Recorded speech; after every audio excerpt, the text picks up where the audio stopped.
नमस्कार विद्यार्थी मित्रांनो, Sagar Patil maths and reasoning classes मध्ये आपलं स्वागत आहे. तर बघा, आजच्या लेक्चर मध्ये आपण स्टेट एक्साइज म्हणजे राज्य उत्पादन शुल्क गट क मुख्य परीक्षा 2018 जो पेपर झाला होता, त्यातले गणित आणि बुद्धिमत्तेचे जे काही 10 प्रश्न आहेत त्याच आपण आजच्या लेक्चर मध्ये बघणार आहे. तर बघा, त्याच्या आधी आपलं जे ऍप्लिकेशन आहे सागर पाटील मॅथ्स अँड रिजनिंग नावाचं, तर त्याच्यावरती बघा आपण कंबाईन साठी सेपरेट बॅच सुरू केली. तर बॅचची फी फक्त आपली 999 रुपये असेल. तर बघा, बॅच मध्ये तुम्हाला 200 पेक्षा जास्त लेक्चर्स बघायला मिळतील. प्रत्येक व्हिडिओ तुम्हाला 4 वेळा बघता येईल आणि बॅचचा कालावधी आपला 3 महिन्यांचा असेल. सेम याचप्रमाणे आपण एमपीएससी साठी पण सेपरेट बॅच सुरू केले आणि त्या पण बॅचची फी आपली 999 रुपये असेल. त्याच्यामध्ये पण तुम्हाला 200 पेक्षा जास्त लेक्चर्स बघायला मिळतील. प्रत्येक व्हिडिओ तुम्हाला 4 वेळा बघता येईल आणि बॅचचा कालावधी आपला 3 महिन्यांचा असेल. तर बघा, आता पहिला प्रश्न बघू आपण. बघा, असे मोठे प्रश्न आले की सुरुवातीला काय करायचं, प्रश्न वाचून घ्यायचा की नेमका तो प्रश्न कशावरचा आहे. गृहीतकावरचा आहे, निष्कर्षावरचा आहे का युक्तिवादावरचा आहे. बघा, प्रश्नात काय दिले पाहिजे, वरील युक्तिवादाचा वादाच्या आधार तत्वाचे एक उत्तम विवरण पुढील पर्यायातून निवडा. ठीक आहे बघा. बरं, काय दिले बघा, आधार तत्वाचे एक उत्तम विवरण पुढील पर्यायातून निवडा. बरं, आता काय दिले बघा, वाचा. रेल्वे गाडीत विश्रांतीगृहात विश्रांतीच्या वेळी, रेल्वे गाडीत असेल किंवा विश्रांतीगृहात असेल किंवा विश्रांतीच्या वेळी खेळ सुरू असताना चित्रपटगृहात वाढत्या प्रमाणात होणारा भ्रमणध्वनी मोबाईलचा, म्हणजे कशाचा भ्रमणध्वनी, तर मोबाईलचा उपयोग हा इतरांसंबंधाने काही परवा असण्याचा गंभीर अभाव दर्शवतो. म्हणजे चित्रपट बघायला गेल्यानंतर जर आपण तिथे मोबाईलचा वापर करत असेल तर तिथे काय म्हटलंय बघा, की इतरांसंबंधाने काही परवा असण्याचा गंभीर अभाव दर्शवतो. म्हणजे दुसऱ्यांना त्या मोबाईलच्या लाईटचा त्रास होईल का नाही याचा आपण विचार करत नाही. ठीक आहे, असं त्यांचं म्हणणं आहे.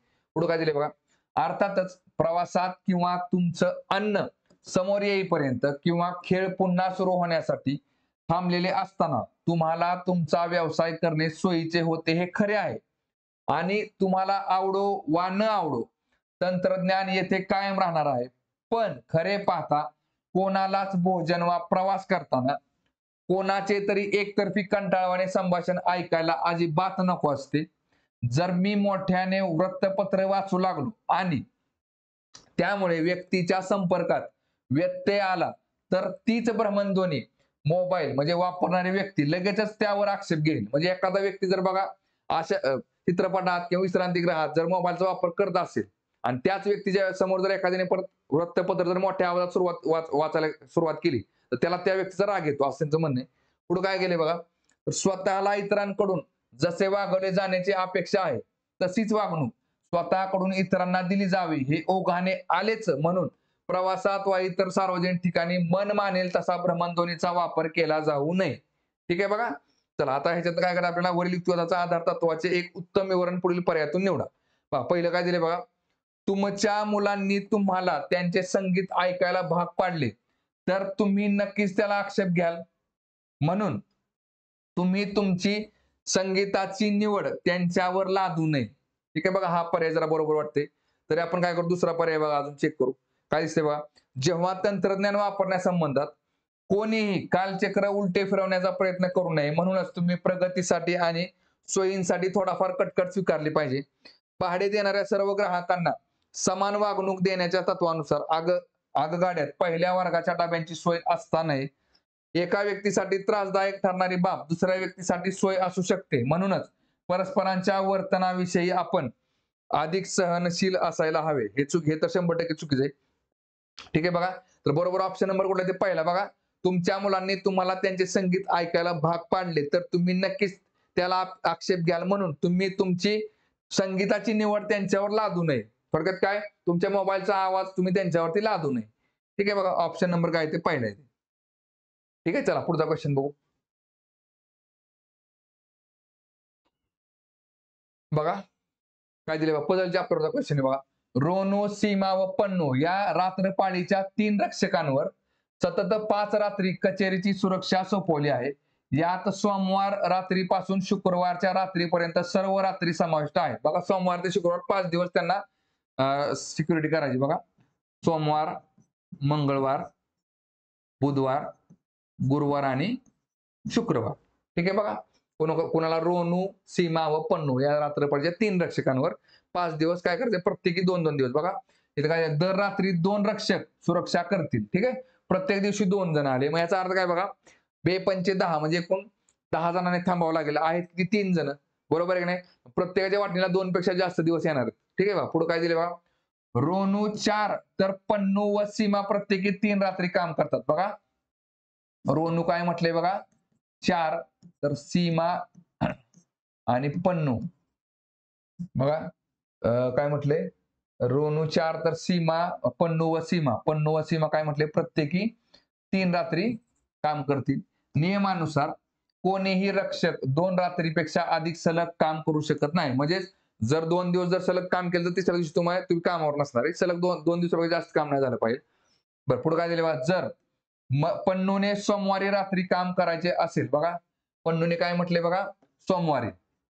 बरं इथं एक व्यक्ती झाली पन्नू. ठीक आहे बघा.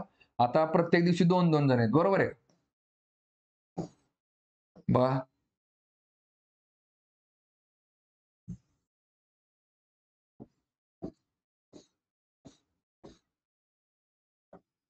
इथे झाला पन्नू एक दिवस. चला पुढे काय दिले बघा जर पन्नूने सोमवार रात्री काम करायचे असेल तर सीमावर जबाबदारी असलेल्या रात्री निवडा. मग सीमा कुठल्या कुठल्या रात्रीला काम करेल.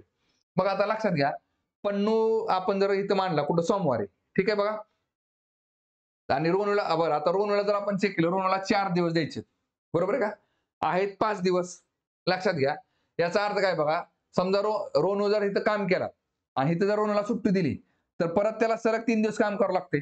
आणि आहेत की आपल्याकडे 4 दिवस याचा अर्थ रोनूला फक्त 1 दिवस गॅप द्यायला लागतो पण कुठला मधला दिवस. कारण का बरोबर इथं 2 दिवस काम केलं इथं सुट्टी मिळेल इथं 2 दिवस काम होईल.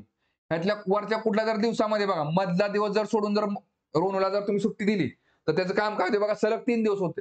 आणि सलग 3 दिवस कोणालाच काम करायचं नाही आपल्याला जास्तीत जास्त मॅक्सिमम 2 दिवस काम करू शकतो आपण सलग. म्हणजे बघा बरोबर इथं कोण काम करेल बघा ह्या बुधवारच्या दिवशी बघा बुधवारच्या दिवशी 100% कोण बघा याचा अर्थ रोनूला इथे सुट्टी द्यावं लागेल. रोनू कुठं कुठं काम करेल बघा रोनू इथे एक काम करेल आणि रोनू इथे एक काम करेल. पहा रोनूने सोमवार मंगळवार काम केलं बुधवार सुट्टी घेतली परत रोनूने गुरुवारी काम केलं आणि रोनूने शुक्रवारी काम केलं. म्हणजे रोनूचे 4 दिवस कंप्लीट झाले. ठीक आहे बघा. बरं आता लक्षात घ्या या बुधवारी मात्र कोण असतात बघा दोघ जण बुधवारी 100% दोघ जण कोण असतील पहा बुधवारच्या कामाला 100% कोण असतील सीमा आणि पन्नू. इथं कोण असेल बघा सीमा आणि इकडे कोण असेल बघा पन्नू. म्हणजे दोघ जण म्हणजे 2-2 जण निवडायचं आपल्याला. बरोबर आहे का? कारण की ह्या बुधवारी मात्र सीमा आणि पन्नूचे येतील. ठीक आहे बघा आता बघा लक्षात घ्या. पन्नूचे पण 2 दिवस झाले. आता पन्नूला इथे घेऊ शकतो का आपण? पन्नू जर इथे घेतला तर पन्नूचं काम सलग 3 दिवस होते. बरोबर आहे का? मग इथं मध्ये कोणाला टाकावं लागेल तुम्हाला? सीमाला टाकावं लागेल. सीमा. येते लक्षामध्ये बघा. बघा. पन्नूने 1 दिवस काम केलं, सुट्टी टाकली, परत पन्नूने 1 दिवस काम केलं. आता बघा लक्षात घ्या. आता इथं जर बघितलं आपण बघा सीमा इथं आहे, सीमा इथं आहे. मग सीमाचं सलग 2 दिवस काम झालं. मंगळवार, बुधवार. आता गुरुवारी सीमा येऊ शकत नाही. आणि रोनूचा तर विषय संपलेला आहे. रोनूने 4 दिवस आपण मांडून टाकले. त्याचा विषय संपला. मग आता बघा सीमा जर 2 दिवस असेल तर इथं परत कोणाला घ्यावं लागेल? पन्नूला घ्यावं लागेल. इथं पन्नू काम करेल. बघा पन्नूची कामं किती झाले बघा. पन्नू 1 दिवस, पन्नू 2 दिवस, पन्नूची टोटल 3 दिवस काम संपलं. विषय संपला. ठीक आहे. आता इथं कोण असेल बघा मग सीमा असेल. इथं सीमा लिहून टाका. बघा काय निघेल बघा. आता विचारलं का त्याने आपल्याला तर सीमावर जबाबदारी असलेल्या रात्री निवडा.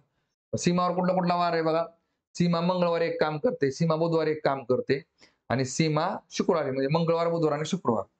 मंगळवार, बुधवार आणि शुक्रवार. कुठं कुठं दिसतंय बघा. मंगळवार बघा मंगळवार, बुधवार आणि शुक्रवार इथं पण आहे. आणि मंगळवार, बुधवार, शुक्रवार इथं पण आहे. बघा पर्याय 2 ठिकाणी आलेत. त्याच्यामुळे आयोगाने हा प्रश्नाचं उत्तर काय केले? कॅन्सल केले. उत्तर बरोबर आहे. मंगळवार, बुधवार, शुक्रवार पण ते 2 ठिकाणी दिले त्यांनी. त्याच्यामुळे हे उत्तर काय ते हॅश येते. उत्तर निघतंय पण आयोगाने उत्तर हॅश दिले. ठीक आहे. चला पुढचा क्वेश्चन बघू. बघा नंबर सिस्टीमचा क्वेश्चन आहे. काय दिले बघा याच्यामध्ये? पी ही वेगवेगळ्या सर्व समान आणि समकिमती अंक बघा पी ही वेगवेगळ्या सर्व समान आणि समकिमती बघा समकिमती अंक असलेल्या 3 अंकी संख्यांची बेरीज आहे. बघा 3 अंकी जेवढ्या संख्या आहेत त्या आपण कशा बघा पहा पी ही वेगवेगळ्या सर्व समान आणि समकिमती अंक असलेल्या 3 अंकी संख्यांची बेरीज आहे. मग सगळ्या संख्या सारख्याच घ्यायच्या. समजा आता सम म्हटलं तर काय निघेल बघा 2 2 2. बघा काय निघेल इकडं सम संख्या म्हणजे काय 2 2 2 परत 4 4 4 6 6 6 8 8 8. ठीक आहे. आणि या 3 अंकी संख्या झाल्या सगळ्या बघा काय म्हटले वेगवेगळ्या सर्व समान समान आहेत का 2 2 2 4 4 4 6 6 6 8 8 आणि परत काय समकिमती सगळ्यात समकिमती असणाऱ्या संख्या आहेत. बरं यांची बेरीज किती निघते बघा इकडं. चला 8 आणि 2 10 6 आणि 4 10 म्हणजे 10 10 20 झाले. इथं 0 आला इथं 2 आले. परत बघा ह्याची 20 आणि 2 22 इथं 2 आला. परत हे 20 आणि 2 22 म्हणजे 2220 पहा ठीक आहे. पी ची व्हॅल्यू किती आली बघा 2220. बरं आता पुढे काय दिले बघा. क्यू ही वेगवेगळ्या सर्व समान आणि विषममूल्य अंक असलेल्या 3 अंकी संख्यांची बेरीज आहे. सगळ्या संख्या समान असणार आहेत. सम जरी असल्या विषम जरी असल्या तरी सगळ्या सारख्याच. म्हणजे थोडक्यात काय 1 1 1 बघा 3 3 3 5 5 5 7 7 7 आणि 9 9 9 ठीक आहे. एका संख्येमध्ये तिन्ही सगळ्या संख्या समान आहेत आणि त्या पण विषम संख्या आहेत. यांची बेरीज किती असेल बघा. बघा 7 आणि 3 10 9 आणि 1 10 आणि 10 10 20 आणि 5 25 इथं 5 आला ना हातचा आला 2. परत बघा 25 आणि 2 27 परत हे 25 आणि हे 2 27 म्हणजे 2775. क्यू किती आला तर 2775 विचारलं का आपल्याला तर क्यू छेद पी ची किंमत किती. क्यू किती आहे बघा इकडे आपला 2775 भागिले पी किती आहे तर 2220 आहे. ह्याचा भागाकार काय निघेल बघा. चला 5 ने भाग घालवा. 5 5 25 2 27 परत 5 5 25 2 27 5 5 25 परत बघा 5 चोक 20 आणि 2 22 परत 5 चोक 20 आणि 2 22 5 चोक 20 ठीक आहे बघा. आता बघा 111 ने भाग जाईल बघा. 111 गुणिले 5 केले की 555 येते. 111 गुणिले 4 केले की 444 येते. म्हणजे काय ते 5/4 5/4 ऑप्शन नंबर पहिला. ठीक आहे. चला पुढचा क्वेश्चन बघू. बरं काय दिले प्रश्नामध्ये वाचून घ्या. दिलेल्या पर्यायातून पुढील विधानाचे सर्वात उत्तम समर्थन निवडा. बघा जेव्हा हक्कावर आक्रमण करणाऱ्या शासनाला त्याचा जाब द्यायला भाग देणे शक्य असते तेव्हाच स्वातंत्र्य अर्थपूर्ण असते. ठीक आहे बघा. मूलभूत हक्कांवर जर आक्रमण झालं तर आपण शासनाला त्याचा जाब विचारू शकतो आणि ते कधी तेव्हा स्वातंत्र्य अर्थपूर्ण असते. ठीक आहे बघा. आता त्याचं कारण बघा आपल्याला शोधायचे काय. स्वातंत्र्य आणि बंधन या बाबी परस्पर पूरक आहेत हे तथ्य स्वीकारले तर जर आपण इतर नागरिकांपासून त्याला किंवा तिला वेगळे ठरवणाऱ्या पद्धतीने व्यक्ती राजकीय एकक आहे हे स्वीकारले तर शासनाला कायदेशीर कार्यवाहीसाठी न्यायालयात खेचण्याचा हक्क प्रत्येकाला असेल तर ऑप्शन नंबर काय ते बघा 3 बरोबर ते. जर शासनाला आपण न्यायालयात जर खेचू शकलो नाही ना तर ह्या वाक्याला काहीच अर्थ राहत नाही. ठीक आहे बघा. त्यामुळे ऑप्शन नंबर काय ते 3 येते. ठीक आहे. चला पुढचा क्वेश्चन बघू. बघा आता असे मोठे प्रश्न आले काय कर. सुरुवातीला प्रश्न नेमकं कशावर ते नीट बघून घ्यायचं. युक्तिवादावरती आहे निष्कर्षावरती आहे का गृहीतकावरती आहे. ठीक आहे. काय दिले बघा. पुढील पैकी वरील युक्तिवादाशी सर्वात बरं आता कशाशी आहे बघा युक्तिवादाशी. बरं युक्तिवादामध्ये पण कशावरती प्रश्न विचारतात बघा. युक्तिवादाला साधर्म्य साधणारा, युक्तिवाद दुबळा करणारा किंवा युक्तिवादावरती निष्कर्ष. इथं काय विचारले बघा. पुढील पैकी वरील युक्तिवादाशी सर्वात जास्त जवळून समांतर अनुमान कृती वापरणारा पर्याय निवडा. म्हणजेच काय या शब्दरचनेला जशी शब्दरचना असते ना भले ह्याच्यातली माहिती वेगळी असेल पण शब्दरचना जशी असते ना त्या शब्दरचनेला धरून काय असलं पाहिजे यातला पर्याय असला पाहिजे. बघा काय दिसते बघा ह्याच्यामध्ये. हा निबंध पदवीपूर्व विद्यार्थ्यांकडून अपेक्षित असलेल्या मानकांपेक्षा खूपच वरच्या दर्जाचा आहे. ठीक आहे. पदवी थोडक्यात काय पदवीपूर्व म्हणजे थोडक्यात ग्रॅज्युएशनच्या आधीचे जे विद्यार्थी आहेत ना त्यांच्याकडनं अपेक्षित असण्यापेक्षा खूपच डिफिकल्ट काय हा निबंध आहे. पुढे काय दिले बघा. एक तर विद्यार्थिनी असाधारण बुद्धिमान आणि ज्ञानी असली पाहिजे किंवा तिने तो इंटरनेटवरून निबंध उचलून घेतलेला आहे. तिच्या पूर्वीच्या निबंधातून ती सर्वसाधारण विद्यार्थ्यांपेक्षा अधिक बुद्धिमान व माहितगार असल्याचे निर्देशन होत नाही. तिने साहित्य चौर्याचा गुन्हा केलाच असला पाहिजे. आता एक निबंध लिहिलाय आणि एका विद्यार्थीने तो खूप उत्तम लिहिलेला आहे बघा. याची बघा हा उत्तम आणि पहिली गोष्ट तिच्या वयोमानानुसार ती निबंध नाही लिहू शकत त्या वयाचे विद्यार्थी. पण जरी तिने लिहिलं असेल तरी थोडक्यात काय ती काय म्हटले बघा एक तर ती असाधारण बुद्धिमान असेल. पहिली कंडिशन काय एक तर ती असाधारण बुद्धिमान असेल किंवा तिने काय तो इंटरनेटवरून चोरला असेल. ठीक आहे. आणि त्या विद्यार्थीने जर तुम्ही पार्श्वभूमी बघितली तर याच्यावर काय ती असाधारण बुद्धिमान व्यक्ती नाही. मग तिचं पाठीमागचं जर तुम्ही बॅकग्राऊंड बघितलं तर याचा अर्थ तिने काय केलंय बघा. अर्थ त्याचा काय असेल तर तिने तो इंटरनेटवरून चोरला असेल असं त्यांचं म्हणणं येते. बरं आता याला आपण काय बघू शकतो बघा. महागडी सुट्टी घालवणाऱ्या या व्यवस्थापकाची जीवनशैली उधळी आहे. यामुळे तो कंपनीचे पैसे चोरत असावा असा संशय मला घ्यावा लागत आहे. इथं बघा महागडी सुट्टी घालवणाऱ्या या व्यवस्थापकाची जीवनशैली काय म्हटले उधळी आहे. बरोबर आहे का? आणि त्यासाठी त्यांनी एकच कारण दिले. कुठलं? तर बाबा तो कंपनीचे पैसे चोरत असावा असा संशय आहे. आपल्याला 2 कारणं द्यावी लागतील आणि त्यातलं दुसरं कारण आपल्याला बरोबर पकडावं लागेल. काय दिसतंय बघा इथं? आम्हाला तुमच्याकडून अपेक्षित असलेल्यापेक्षा या निबंधाचा दर्जा खालचा आहे. हा विषय बहुतेक विषय कठीण असावा.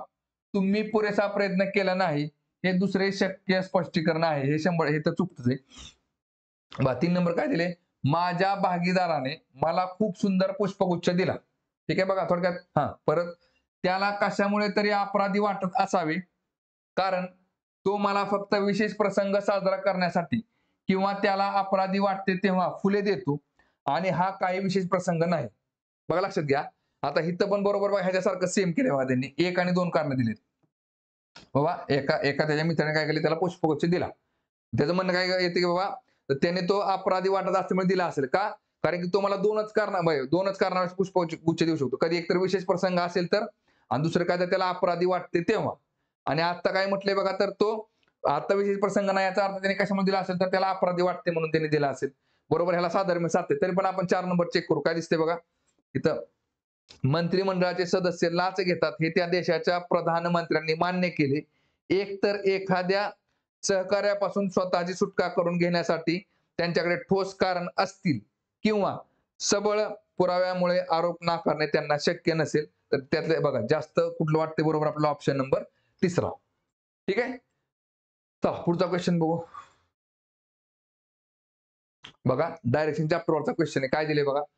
पाली हे गाव येलीच्या नैऋत्येला आहे. बघा येली मांडा इथं येली आणि येलीची नैऋत्य दिशा कशी असेल बघा इथं उभी आणि आडवी रेष मांडा बघा. आग्नेय आणि इकडे झाली नैऋत्य म्हणजे पाली कुठं आला? इथं आला. पाली हा काय म्हटले बघा येलीच्या नैऋत्येला आहे. बरं परत निरी पालीच्या पूर्वेला व येलीच्या आग्नेयेला आहे. बघा निरी काय म्हटलंय बघा? पालीच्या पूर्वेला आणि येलीच्या आग्नेयेला म्हणजे कुठं आला? इकडं आला निरी. बघा पालीची पूर्व दिशा आणि येलीची बरोबर आग्नेय दिशा. आणि डेकी गाव निरीच्या उत्तरेला बघा डेकी गाव कुठे? निरीच्या उत्तरेला आहे व येली उत्तरेला पाली व येली यांच्या रेषेत आहे. बघा पाली आणि येली यांच्या रेषेत कोण आहे बघा तर डेकी गाव आहे आणि ते बरोबर कुठे आलं बघा? निरीच्या उत्तरेला आलं. बरं काय म्हटले बघा तर येलीच्या संदर्भात डेकी ज्या दिशेला आहे तिची विरुद्ध दिशा निवडा. बघा येलीच्या संदर्भात डेकी ज्या दिशेला आहे तिची विरुद्ध दिशा निवडा. ही कुठली दिशा असेल बघा? आग्नेय आणि येलीच्या संदर्भात आग्नेय आणि नैऋत्य. उत्तर आला आपला ऑप्शन नंबर 2. ठीक आहे. चला पुढचा क्वेश्चन बघू. बघा आता हा जो क्वेश्चन आहे तो कशावरती विचारलाय बघा त्यांनी आपल्याला तर डेटा सफिशियन्सी वरती विचारला. ठीक आहे बघा काय दिले बघा? पुढील प्रश्नाचे उत्तर देण्याच्या संदर्भात तार्किकदृष्ट्या उचित पर्याय निवडा. ठीक आहे बघा आधी प्रश्न वाचायच्या मध्ये प्रश्न काय दिले बघा? फेब्रुवारी 2004 मध्ये महिन्याच्या कोणत्या दिवशी सुमाचा जन्म झाला? फेब्रुवारी मधल्या कुठल्या तारखेला सुमाचा जन्म झाला विचारले आपल्याला. आणि इथं 2 स्टेटमेंट आहेत अ आणि ब. ह्यातल्या कुठल्या स्टेटमेंटवरून आपण उत्तर सांगू शकतो तेवढं चेक करावं लागतं. बघा पहिले काय दिले बघा?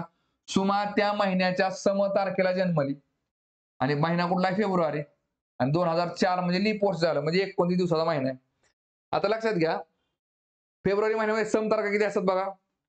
2, 4, 6, 8, 10, 12 परत 14 अशा किती झाल्या बघा एकूण? 14, 16, 18, 20, 22, 24 अशा एकूण 14 तारखा आहेत. 14 दुने 28. ठीक आहे बघा. मग आपण स्टेटमेंट 1 वरून उत्तर सांगू शकतो का? नाही. कारण स्टेटमेंट 1 वरून आपल्याकडे 14 पर्याय आहेत. 2-2 दिवस समसंख्येने बघायला गेले आपण. ठीक आहे 14 पर्याय आहेत आपल्याला आपण उत्तर नाही सांगू शकत. आता पहिल्या विधानाचा विषय सोडून द्या. सेपरेट दुसऱ्या विधानावर उत्तर निघते का तेवढं चेक करा. बघा दुसरं विधान काय म्हटलंय? सुमाची जन्मतारीख मूळ संख्या आहे. बघा आता 1 ते 29 मध्ये मूळ संख्या किती असतील बघा? 2, 3, 5, 7, 11, 13, 17, 19, 23, 29 बरोबर आहे का? ह्या झाल्या मूळ संख्या. मग ब वरून पण आपण उत्तर सांगू शकतो का? नाही. आपल्या ब वरून पण आपल्याकडे 7-8-10 पर्याय आहेत आपल्याकडे बरोबर आहे. आता दोन्ही विधाने एकत्र करून उत्तर काढता येते का? बघा काय दिसते बघा? तर सुमा त्या महिन्याच्या थोडक्यात ती सम तारीख पण असते पाहिजे आणि ती मूळ संख्या पण असते पाहिजे. काय ब काय म्हटलंय? सुमा जन्मतारीख मूळ संख्या आहे आणि अ काय म्हणते? सुमा त्या महिन्याच्या सम तारखेला जन्मली आहे. मध्ये समतारिक पण आहे आणि मूळ संख्या पण आहे. अशी कुठली संख्या आहे बघा, दोन्ही मध्ये कॉमन असणारी संख्या कुठली आहे? 2 आहे. माहिती 2 आहे, इथं 2 आहे. याचा अर्थ काय? आपण दोन्ही विधान जर एकत्र केली तर सोमाला जन्म कुठल्या तारखेला झाला ते सांगू शकतो. इथं काय नाही केलं बघा उत्तर. सामग्री अ व ब एकत्र मिळून गरजेची आहे आणि ती पुरेशी आहे. Option number 4. 2 फेब्रुवारीला जन्म झाला. ठीक आहे. चला पुढचा क्वेश्चन बघू. बघा डायग्राम चॅप्टरवरचा क्वेश्चन आहे. काय दिलंय बघा याच्यामध्ये.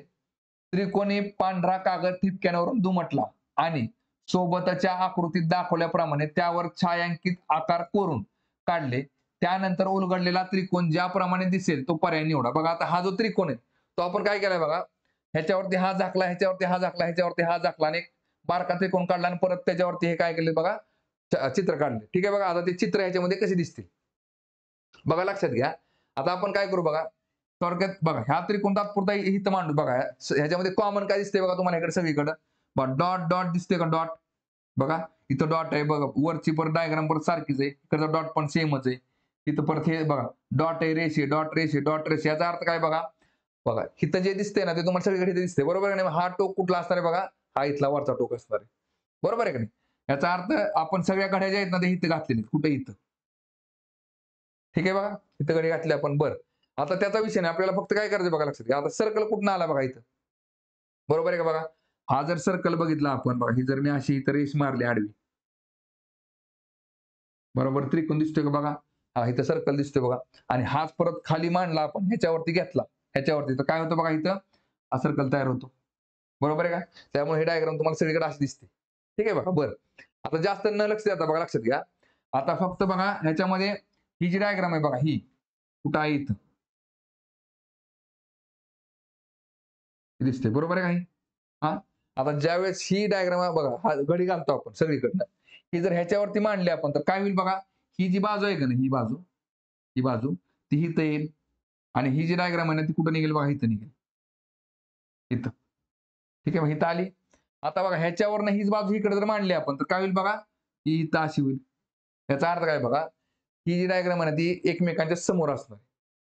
बघा इथं कशी दिसते बघा, मग त्याचं जे टोक आहे का नाही बघा, पुढचं टोक मग थोडक्यात कसं बघा, हे असं, हे जे टोक आहे ना तर ते कसं असणार आहे बघा, हे असं एकमेकांकडे टोक करून असणार आहे. येते लक्षामध्ये, कारण का हा त्रिकोण आपण इकडे घडी घातल्यानंतर बघा लक्षात घ्या, ते तसं कुठं कुठं दिसतंय बघा तुम्हाला. बघा इथं शेजार शेजार दिसते, इथं जर दिसत नाही, इथं पण दिसत नाही बघा, इथं दिसते कुठं, ऑप्शन नंबर 4 मध्ये. त्याच्यामुळे ह्याचं उत्तर काय दिलंय बघा आयोगाने, ऑप्शन नंबर 4.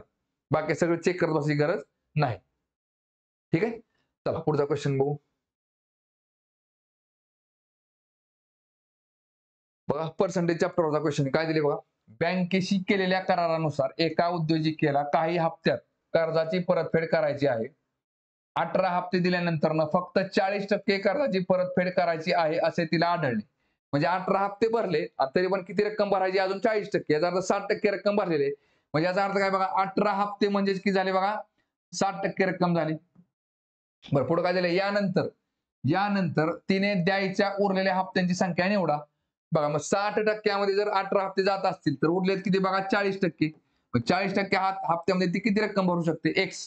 काय नाही तितकंच गुणाकार करायचं, ह्याने ह्याला गुणायचं आणि ह्याने ह्याला गुणायचं. काय नाही केलं बघा, एक्स गुणिले 60 बरोबर 40 गुणिले 18, 40 गुणिले 18. बघा आता एक्स जागायला ठेवा आणि 60 बरोबरच्या पलीकडे टाका. काय येईल बघा, 40 गुणिले 18 छेद हे 60 बरोबरच्या पुढे गेले, कुठे जाईल, छेदाला जाईल. काय निघेल बघा इकडे, मग चला ह्या शून्याला हा शून्य गेला, बा बे दुने 4, बे त्रिक 6, परत 3 एके 3, 3 सक्का 18, म्हणजे 6 दुने 12. एक्स ची व्हॅल्यू किती आली, 12. बघा म्हणजे किती हप्ते राहिले तर 12.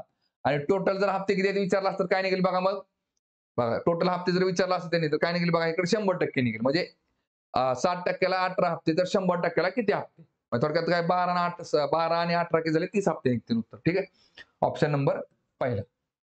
आणि इथं आपल्याला उरलेल्या हप्त्यांची विचारले, उरलेल्या हप्त्यांची संख्या निवडत तर किती, 12. ठीक आहे, चला पुढचा क्वेश्चन बघू. बरं आता लसावी मसावी चॅप्टरवरचा क्वेश्चन आहे. काय दिले बघा याच्यामध्ये, जानुकडे गुलाबाची 91, मोगऱ्याची 143 आणि जास्वंदीची 156 रोपटे आहेत. बघा इथं गुलाब, परत काय इकडं मोगरा आणि परत जास्वंदी. ठीक आहे बघा, गुलाबाची किती आहेत, 91, मोगऱ्याची 143 आणि जास्वंदीची 156 रोपटे.